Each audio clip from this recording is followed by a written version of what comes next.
சிறகடிக்க ஆசை சரியில்ல. அடுத்த வர எபிசோட்ல நம்ம ரோகிணி இருந்துட்டு கிறிஷ காணோம்னு சொல்லிட்டு அழுந்துக்கிட்டு இருக்காங்க.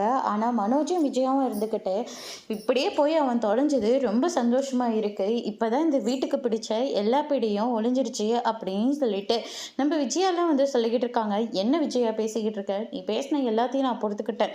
ஆனா அது சின்ன பையன், அவங்க பாட்டி நம்மளை நம்பி அவனை ஒப்படைச்சிட்டு போயிருக்காங்க அப்படின்னு சொல்லிட்டு அண்ணாமலை வந்து சொல்லிக்கிட்டு இருக்காங்க. அதுக்கு அடுத்ததான் வந்து பார்த்தீங்கன்னா ரோகிணிக்கு பிஏ ஃபோன் பண்ணி, உனக்கு உன் பையன் உசுரோட வேணும்னாக்க, இல்லை உன்னை பற்றின உண்மை வீட்டில் சொல்லக்கூடாதுன்றதுனால நீ எனக்கு 2,00,000 பணம் கொடுக்கணும் அப்படின்னு சொல்லிட்டு கேட்குறாங்க. நான் சொல்கிற ஒரு நம்பருக்கு ஃபோன் பண்ணி நீ பணத்தை கேளு அப்படின்னு சொல்லிட்டு ரோகிணி வந்து மனோஜோட நம்பரை கொடுக்குறாங்க.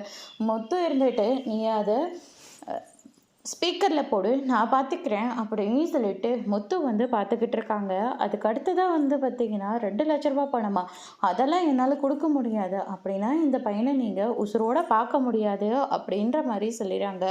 அதோட இன்னைக்கான பிரம்ம முடிச்சிருக்காங்க. இனி சிறகடிக்க ஆசையில் கிருஷை எப்படி பிஏ கிட்டே இருந்து மீட் எடுக்க போகிறாங்கன்றதை வெயிட் பண்ணி பார்க்கலாம். தேங்க்யூ.